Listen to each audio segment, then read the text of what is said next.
Good evening, folks. This is a duet tonight of Jim and Craig um, here in Aptos, California, September 16th, Yeah.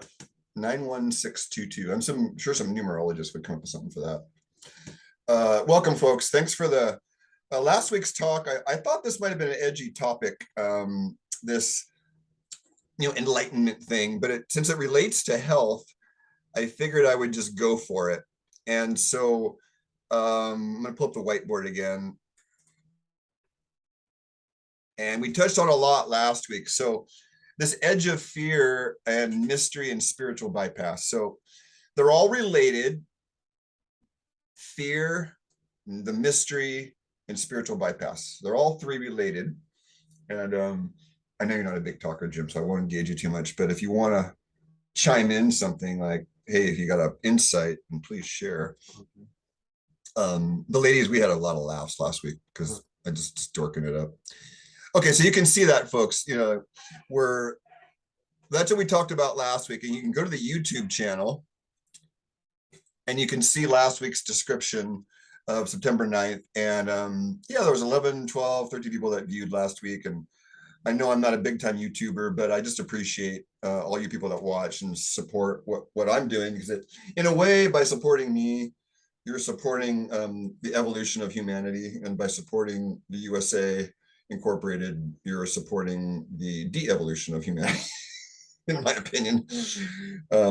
There's great people in government, there's great people in medicine, there's great people in corporations. It's just the infrastructure and the premise behind it all is looking to me pretty rotten. And so what we're trying to do is, I was reading a Nisargadatta Maharaj, or watching it last night on YouTube, and one of the things he said really struck me, because this is a high-level adept, Nisargadatta. He wrote a book. A book was written in a compilation of his teachings called I Am That. And his whole thing was about awareness. And so when you sit in silence, you don't even have to try. The awareness that you are gets bigger and bigger. And the more you acknowledge that it's there, it grows bigger still. And then when you can love it and have a relationship with it, which we call grace, then it gets bigger still. And because nothing can survive awareness. Once you become aware that you're doing something stupid, generally you stop doing it. If you keep doing it when you know it's not stupid to do it, then that's called a sin. That means you miss the mark. But if you consciously miss the mark, then that's like first versus third degree murder, right? If you plan someone's murder, you're going to get hammered.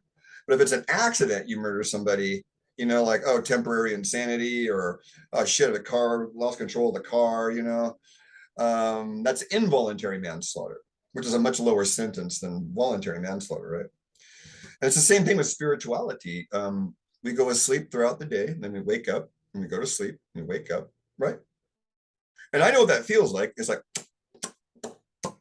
the go to sleep part's a gradual, like, and then there's a, wait a minute. Oh, that's right. I was stuck in that fucking divided, delusional, but that's the point. And that's where we get stuck, I think. We try to impatient ourselves to the place we want to be. But what's insane about it all, when we finally get it, is that you're rushing to get back to now. Because it's all about right here, the present moment.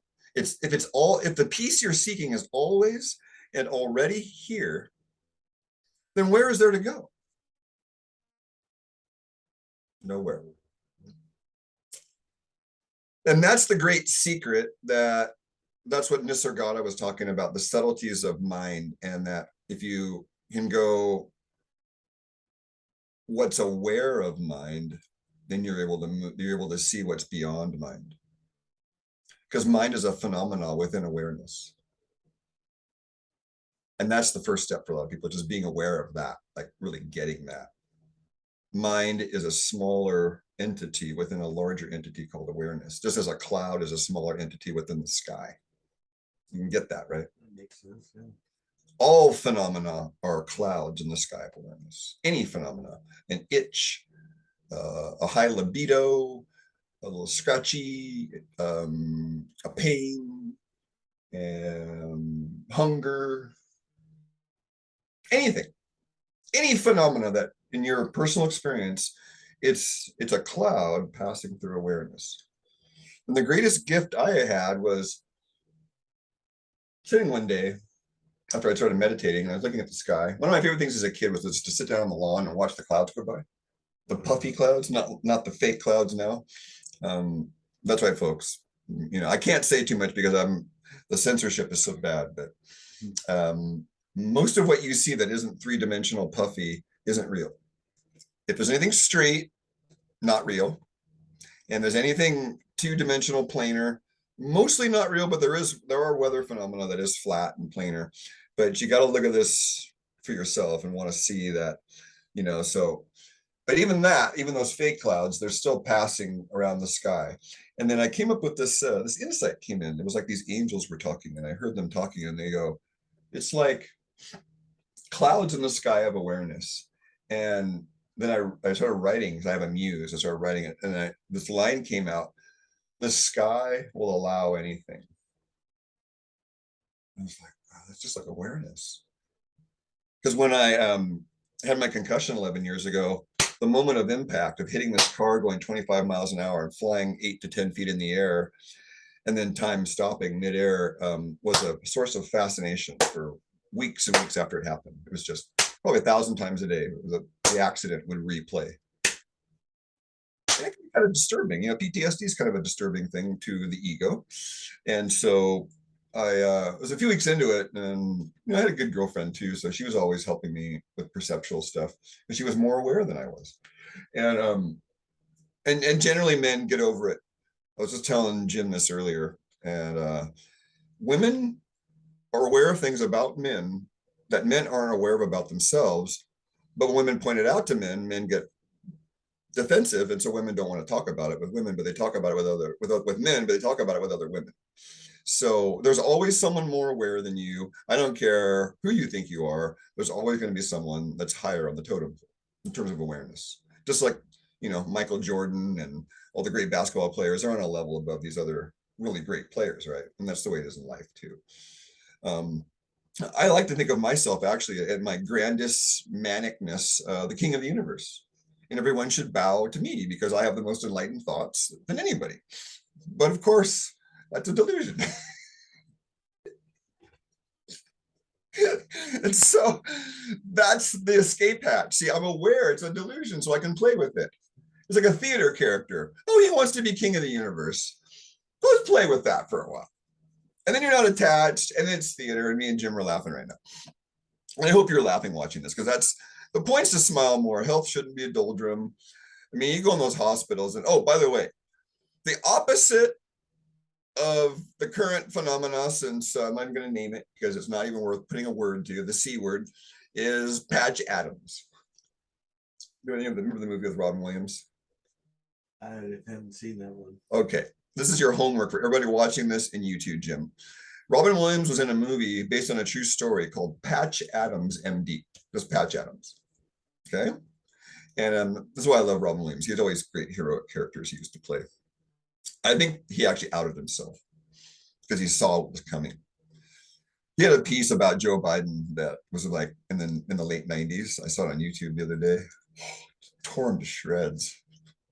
Just torn, like a minute-long rant tearing Joe Biden. I'm like, wow, you said that 20 years ago. Huh. Nothing's changed.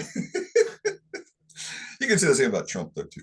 So, I followed both sides. I was on a liberal YouTube comment thread the other night.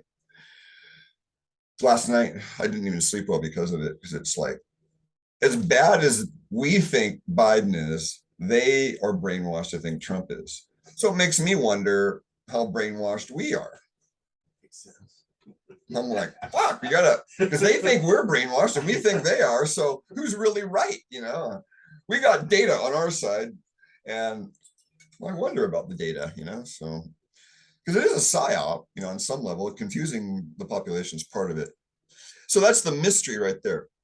And sometimes these talks, if you don't watch the process, or if you're not here with me, if you can just sit and focus on what's happening inside yourself as you're engendered in this connection with, well, in your case, the screen, in my case, I got a living being here with me, Jim, and I got plants and bees and flies, and now there's grubs, and I put a little pail out with some food in it just to see.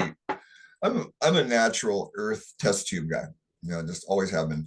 I just throw some old scraps in there. They're too ugly and gross for the chickens out front, so a little 3-gallon bucket and threw some stuff in there, and then weeks have gone by, and I actually kind of forgot about it. And I'm like, oh, I better check on that pail. You know, it's probably rotting.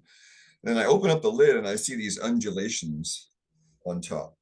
It was like the fluid was moving, and I'm like, there's either a gnarly mycelium in there and somehow it's alive and resonating, or there's a lot of worms in there.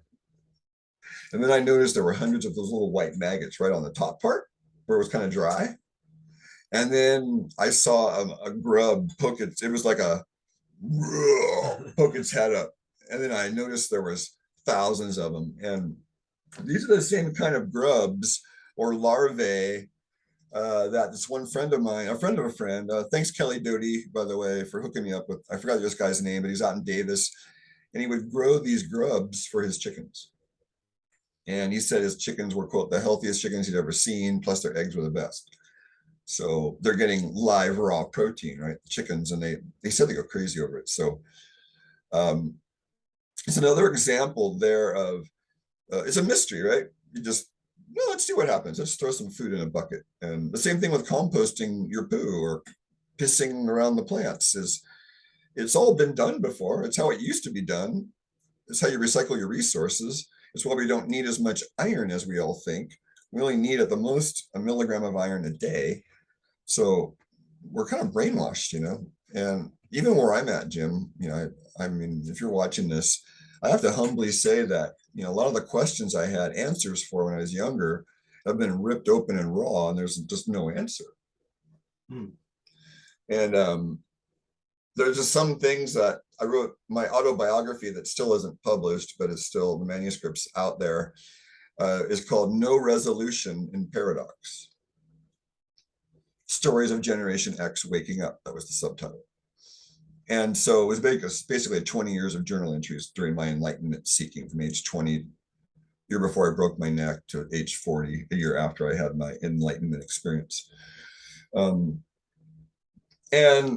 to me, I was told by some strong prompts to do so. I thought they were from me, but it turned out they were from higher angels saying, we need you to collect this information so that you can throw your breadcrumbs down for your people.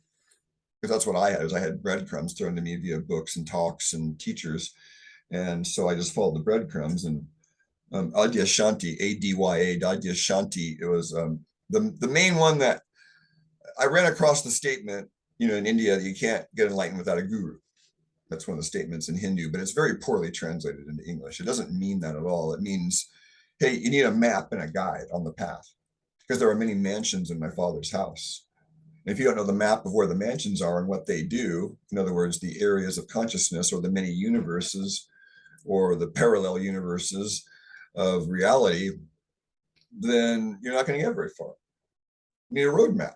And I saw that when I was, I broke my neck age 21. I had my first awakening of what pure love really was for me in a meditation 4 years later, age 25. And I was extremely arrogant, and meditation was painful the first 2, 3, 4, 5 years, because my mind, it's like when we sit and let awareness see what's actually going on, we really see how insane our mind is. So I was pretty frustrated for 4 years. But how can you be frustrated with yourself? It's the same entity. That's the insanity of it all. I'm so frustrated with myself. Wait a minute. That's a weird statement. You start looking at it. That's why Eckhart Tolle woke up. The Power of Now, that book, remember that book? He said he woke up and he heard himself saying, I can't live with myself anymore. And he goes, wait, who's the I and who's the myself? He realized he was in a schizophrenic fit. He's like, wait, there's two people talking. There's an I and there's a myself. What the fuck? And then he got it. He's like, oh. And that's the genesis of suffering, when you see an I and an other. That's why the Bible says, let thine I be single. Let thine I be single. See, there's no me and other. You're just in the flow of the present moment. And that's why people do sex, do drugs, breathing practices, yoga practices, is If we slow everything down, the apparatus down enough, we call this body, then awareness starts to poke through naturally. It's like the mesh gets a little looser and you can see through easier. Because what we are, it's on its own agenda. And as I told you about this experience, to finish that off, when I realized that there was probably something else I hadn't considered about why this was replaying, I had to ask another question, which was, you know, what is this really? With a sincere desire to know the answer. And so I was meditating. I was meditating. In the meditation, there'd just be a lot of that. And so I got big enough about 20 minutes into this meditation where I felt like, wait a minute, something is fascinated with this. It was like something was fascinated with the impact and then launching in the air. And I realized, oh, how many times in my life or in any of our lives does that particular experience happen? For some people, never. So the awareness that lives through me was fascinated with it, and it was still processing the fascination, was what my insight told me. And then I sort of like went, oh, that's not so bad. And then I sort of leaned into it. It's the only way I can put it. I felt like I leaned into it. And then, yeah, maybe a week later, it went away. And I realized by resisting it, it was blocking the view. It was like standing in front of the view of awareness. So by getting curious and stepping aside, it was able to do it faster. But I was in the way. You see how we sabotage ourselves? Because I made up a story. What does this mean? Am I broken now? Is it always going to be this way? What would you say? You know, like, you've had PTSD, haven't you? I've had traumas like that, similar Where it injuries. replays. Well, yeah, with a bicycle accident. So how long did it replay, do you think? How many days, weeks, months? I was just more paranoid riding for like just a couple weeks. So you didn't have vivid memories of the accident Well, playing over and over again. it happened so quick. It just like hit the chain with the bike and it just face to the ground, broke my finger. So do you think that experience, if it's like a movie, do you think that movie played a couple hundred or thousand times after it happened? No, not that case in particular. Maybe 10 times. See, that's a pretty mild PTSD, right? I mean, there are veterans. This one guy told me when we were living up with Julian up in the mountains, he said whenever he hears a loud noise or a helicopter sound above, he flashes back to like not Vietnam or something. Whoa. And he's back in the battle. Wow. And I'm like, wow, that would suck. But then I got with my theory though.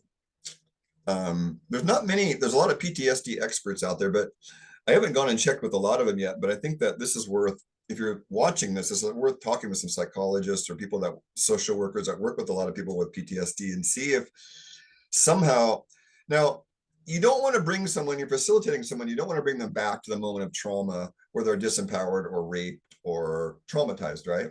That's not the way you go about that. What you can do though, to have them relive it, is if they have so much trauma around it. Like for me, it didn't matter because I'm meditating and I knew the experience was just an experience and awareness, and I was paying the price. But if you're not that, what's the word? If you're not that aware or you're not that confident, then you can use this, which I just forgot. I was forgetting it as I was talking. It's so funny. Um, so let's take it back to the original thread. You have an experience you don't want. Oh, it's just to realize that you're not the one in control of it, and there's probably something larger that's fascinated with it. So just by realizing that you're not in control, and there's that mystery, the theme of tonight's talk, right? I don't know. And that's kind of what the world is in a dark night of the soul right now. There are days where I was just talking to an old friend I've known since I was, no, 30 years I've known this woman. And we both struggle with suicidal ideations. And she had actually tried apparently, and I've never actually tried, but I have bought the sleeping pills on an occasion, and it's been coming up a lot lately. And there are reasons, there's a lot of reasons in my 30-year exploration of this, but the point is that the earth is in a sort of dark night of the soul. And you hear so many stories of this, right? That you have to sit in the discomfort. That's part of what I said in the description of the previous week's talk. And I'll probably repeat that same description. Is part of spiritual awakening is counterintuitive to the ego, unfortunately. And sometimes well, there's a Buddhist saying, I say it a lot, I have to translate it, but you come to nirvana by way of samsara, S-A-M-S-A-R-A, nirvana, N-I-R-V-A-N-A. So you come to nirvana. So samsara is your illusions, your traumas, your imbalances, and nirvana is the present moment. The Bible calls it Eden. Same thing. In Spanish, it's called ahorita, right now. Not ahora, ahorita, right now. Not now, right now. And then another, right now. And the Zen masters would sometimes, my teacher had this, Dajashanti had this saying of the Zen master had this big pole. He pounded on the ground. He goes, "This is unexcelled enlightenment." Bah, bah, bah. And, he'd be sitting out there going, "Is the pole enlightenment? Is the pounding enlightenment?" He didn't get it. And then like 10 years later, he's like, "Oh, it's the present moment." And he was just saying, "This is what we're doing in this moment." And I'm like, and it's like we usually, a lot of people, we get it up here, but we haven't gotten it here and here yet. The three centers: existential center on the bottom, emotional center in the middle, mental robot center on top. There's no feelings up here. And who's running the world? Robots with no feelings. So you really see what's going on. This dark night of the soul for the world is, I'm pretty certain I saw some data that the suicide rates have gone way up, especially amongst under 21-year-olds. And if I was under 21, because my suicidal ideation started when I was about 20, when I went off to Cabrillo at the junior college here, or no, I was ending Cabrillo and going off to Cal Poly. That's right, my first year. And part of that's a blood sugar imbalance, because there's many forms of depression, suicidal ideation. Some of it's biochemical, like the person's just they need more nutrition than they're getting, and the bugs are taking over their body. And so that's one form.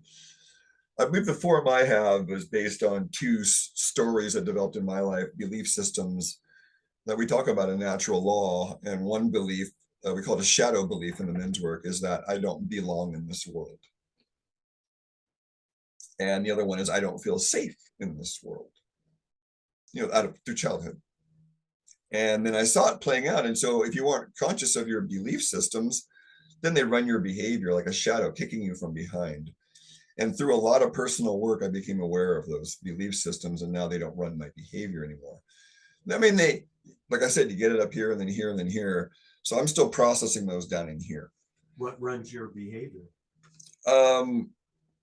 At its best, there's a switchboard back here, and there's an observer here, and the observer is just monitoring the switchboard for the divine signals.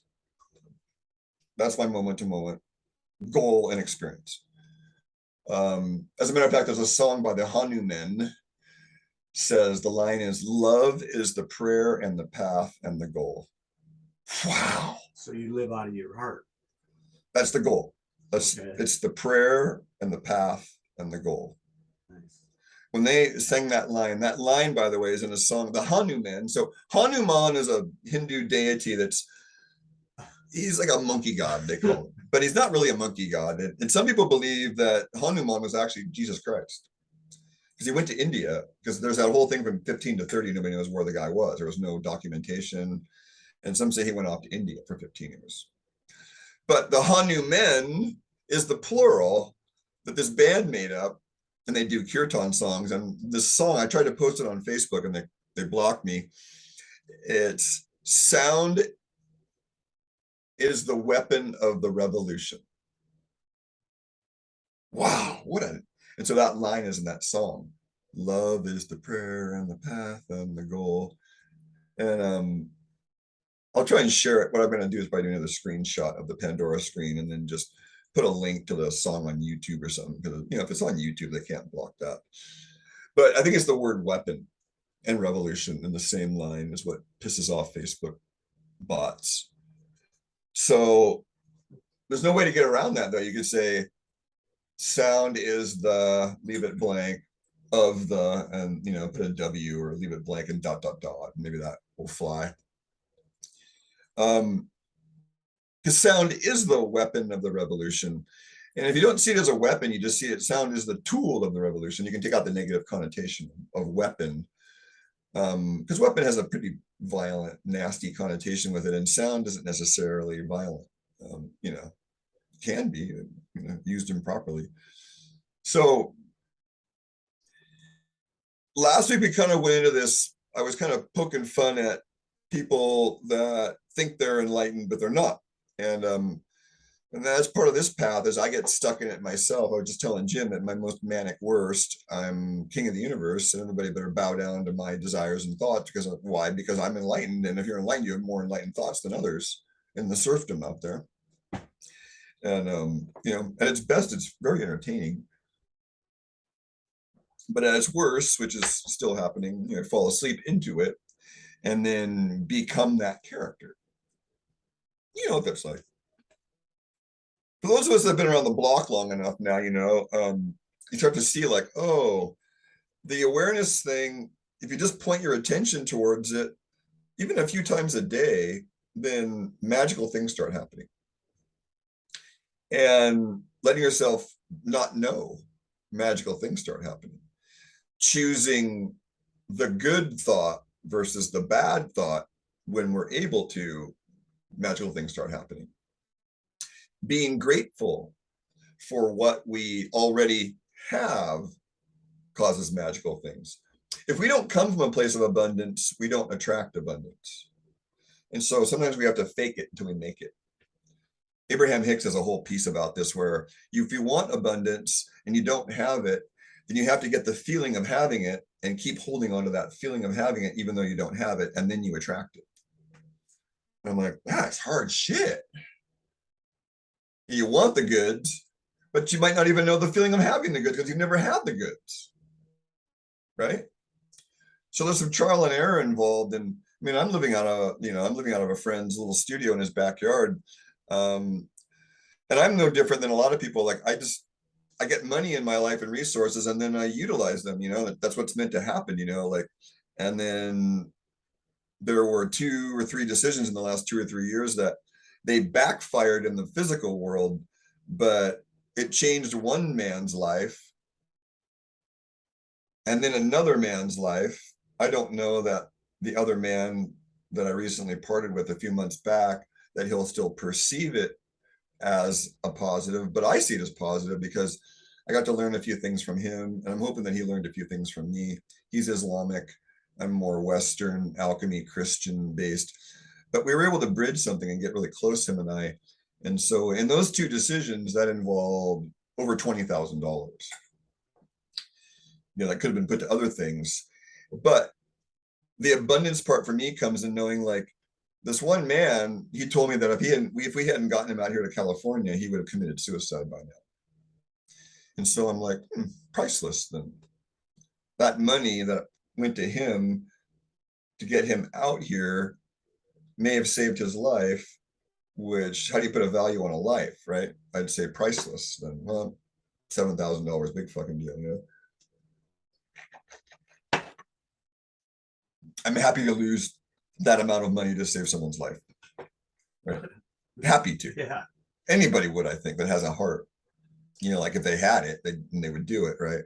Right. And for some people, I just found out today from my Philippine virtual assistant that $1 equivalent a day buys you a full day's food in the Philippines, of good food in their local currency. Because I guess $1 is worth like 50 of their Filipino pesos, 55, I think. So $55, yeah, that'd buy you a full day's food versus $1. So just looking at the relativity of everything, I'm like, wow, because I'm paying them more money than they could have ever dreamed. But that's been their escape hatches. These people that are over in some of these countries, they get on as virtual assistants. And then what sucks though is then it raises the bar for everybody else in their community. And so that's where inflation starts, is you have these imbalances where one group is abusing another group for their labor for cheap rates. And that's why the world is the way it is right now. If you see me playing with my hair, folks, it's just because it's so odd to have long hair. I keep looking at in the camera here going, maybe I need to get a ponytail pretty soon here. I'm due for a haircut, but the lady that I'd had a haircut with, we haven't been able to get together in quite a while now. So let's see. I'm wearing white. That came up. So I just shared with you, I just noticed that I was wearing white. So that's awareness right there. And I didn't know I was going to say that. That was just the mystery popping through, like awareness. Oh, and then I just noticed Jim. There's a lot of things that each of us are aware of in our day-to-day life that we don't want to be aware of. I noticed it with me. Like I noticed that I had a crucifixion complex. Ooh, if I get real big and real famous, then I'm going to get killed. And I called it the crucifixion complex. That's why we stay small. Nelson Mandela says that, the famous South African leader. He says, we're not afraid of our darkness, we're afraid of our light. I was like, remember I heard that in my late 20s and I just cringed because I knew it was true. But I didn't want to know it was true. Because I knew everything in my 20s, which slowly was ripped away from me. Like I said, when I was 25, I thought I knew what love was. And I had this experience of unconditional love. And I was like, all right, it's exactly as the spiritual texts say. Even like sex and orgasm paled in comparison. There's not even you can't even compare the two. And I'm a big fan of sex, let me tell you. I mean, whether it's with self or a woman, it's like high on my list. And a friend of mine, we were talking about this. I won't say who he is, but thank you for having this conversation with me. And we were saying like, so if you're my age in your 50s and you've already, I've had all the good sex I'm going to have, if you're willing to give up good lovemaking, then you've never had good lovemaking. I'm going to come out right out and say that. Because for me, at 57, it's never been better. Because I've done my work. And during my arousal phase, there's not a lot of blocks. And if they come up, I can love myself through them. That's what happens. We get blocks that come up from no arousal, which would be a 0, to orgasm, which would be 10. And ejaculation doesn't have to equal orgasm also. Men can be multi-orgasmic. Some men can be multi-ejaculatory, in the same night. But most men, they ejaculate and they have a refractory period where the penis just won't get hard. And but that's one of the side effects of loving ourselves more is in Chinese medicine, they call the pericardium meridian, which is the heart protector, which the pulse reading is sometimes called, the meridian sometimes called circulation dash sex. And I saw that and I went, pericardium, heart protector, circulation sex. And then I got my answer years later in my practice. One of my colleagues, clients, and friends had this calcification around her. So the heart area is mainly centered around the left eye, on the outer left eye, but it's also some on the right, on the outer area. Kind of like brain at the top of the eye, lower body, bottom of the eye, middle part of the eye is like the neck and the throat, and then the outside's like the chest. And so she had in her iris, she had calcified, strong signs of calcification, which they tend to call fibrosis for women in the breast. And she was only in her early 30s. Beautiful.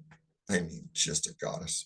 And I go, and I can only say so much because this is a live call, and I don't know if let's get back to her somehow. I can only say so much, but once she realized that the heart is the bridge between the mind and the pelvis, that link was broken and she was able to enjoy herself more, we'll just say. That's a big bit of progress for me. Usually I say too much, break privacy. Even if it's not a name, it's just the person would know and it wouldn't be kosher. It's very difficult having being a teacher and a practitioner, knowing hundreds and thousands of people. I mean, I would have like 4 filing cabinets full of clients over the last 20 years, 22 years. So yeah, it's just, I know a lot of people. It's hard to, but the circulation sex, if your heart's overprotected, then what happens is you get it in your head and you can't feel your pelvis. We all know it when we're contracted and tight and nervous and fearful. Usually we don't want to have sex. Generally, unless you're an avoidance type, like a nymphomaniac, and you probably get turned on to distract yourself from the discomfort. And I've used that tool myself many times. Masturbation is wonderful when you want to distract yourself from something for a while. Like, oh, that's nice. I forgot about my pain for 15 minutes or whatever, you're laughing. Um, so there are certain characters, and what we're getting into here is a little bit of practical advice. And there's certain characters that I found worthy of emulation. And one of them is the Seinfeld program from the 90s. The character's Kramer, Kramer, Cosmo Kramer. That character is worthy of study because he's uninhibited, because he speaks his truth, because he's real and honest, because there's no pretense.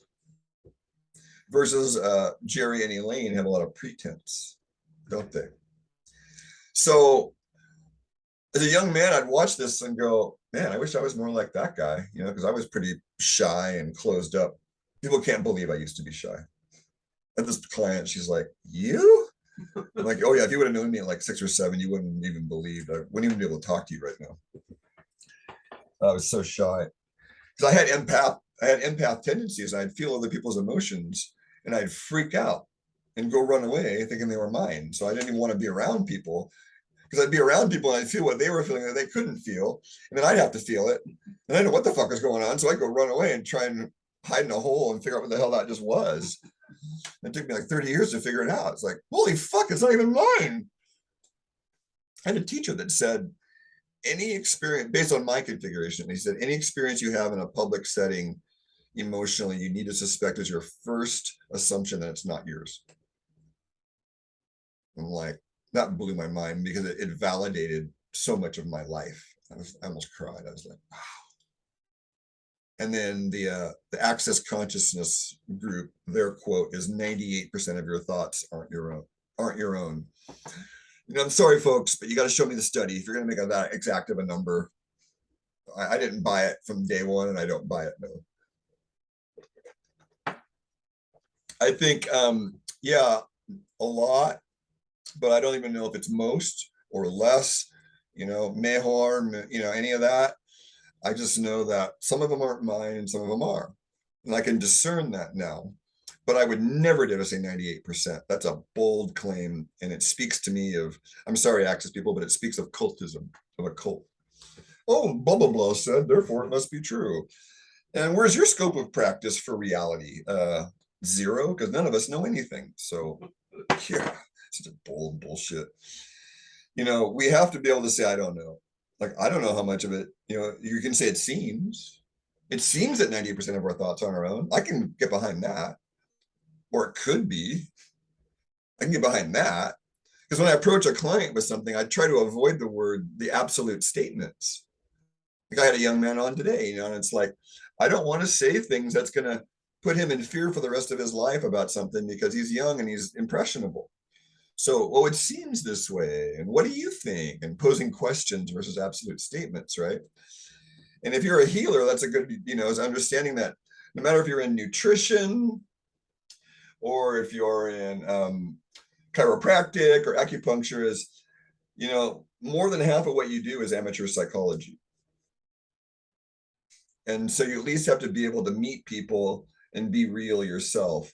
And the whole baloney about the doctor needs to be objective and removed is one model that has a context, but I don't use that model. And I'm going to go back to Patch Adams. Homework, watch Patch Adams and then send me comments, folks, or send me an email or contact me on the website. I want to hear what you have to say after watching Patch Adams. It's a true story. And he was they tried to put him in prison for practicing medicine without a license because he wouldn't go through their bullshit at medical school. And he opened up a little clinic out in the mountains in New England and they tried to take him down. And he would come in a clown suit in the hospital and make people laugh. And he was one of those just rare individuals like Kramer that healed people through making them smile and feel good. And what do you see in medicine? The 4-letter word that's begins with an F, that's everywhere. Fear. That's what they use. They don't even know they're doing it because most doctors are good people, but they're brainwashed in this fear model. And I'm sorry, doctors, you are. And if you can't be humble, get out of here.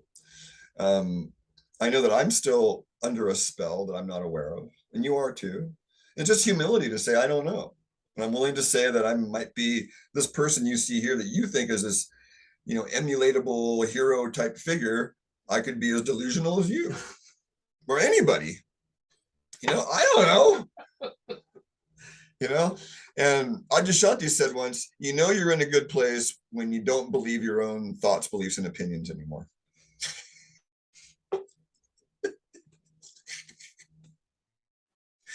Yeah, I'm almost there. Like an opinion comes up and I don't even believe my own opinion. And I'm like, oh, no, I can play with it, and that's part of the fun of life is if you don't believe your own crap or even your good stuff, and then you can have some more, you can massage and have fun with it. So I hope that tonight's talk, I'm not going to go on any further because I'm going to go a few more weeks. And I think these are shorter ones are definitely not as intimidating for people to, watch. So there were a few, hey, that was mine. I got another one for you. Okay. Like this one. Don't worry. So thanks folks for watching. If you fast forwarded to the end here, please go back to about the halfway point. There's some practical advice in this talk that I think could be helpful on the spiritual journey. And yes, the scope of my practice is nutrition. That is true. But the other scope of my practice is thousands of hours of meditating and study of enlightenment, read 1,000 stories of enlightenment, and sat in silence longer than any of you, 99% of you probably. So when you sit in silence, you get down to go down in your dark cave quite a ways. And the more silence you sit in the dark, the more down in the dark you go. And then you get a roadmap that you can give others. Because we have our personal process, but there's also an archetypal process that the beings who go in first or before the others leave the breadcrumbs for the others. And so please, you might think I'm arrogant, and you can think that if you want, or you can be offended by the things I say, and you can have that experience too. It doesn't matter to me. What matters to me is reality, and reality is something that, every love sheds a tear, my teacher says. And read the Khalil Gibran poem on love. Kahlilgibran. That's the English, but that's not the pronunciation in Islamic. I botched it, but it's the Khalil, Khalil Gibran. My mom had the Prophet on her bed most of my life, and I always wondered what that book was. And then I read the little treatise or the writing on love. Now, that ain't all roses, folks. So go read that, and we'll talk again next week. We have some homework to do and watch Patch Adams. Good night, folks. Remember, nutrition is nourishment, which is the building blocks of the earth suit, which helps the awareness move in more smoothly so you can have a healthful experience of wholeness, which means living in the now.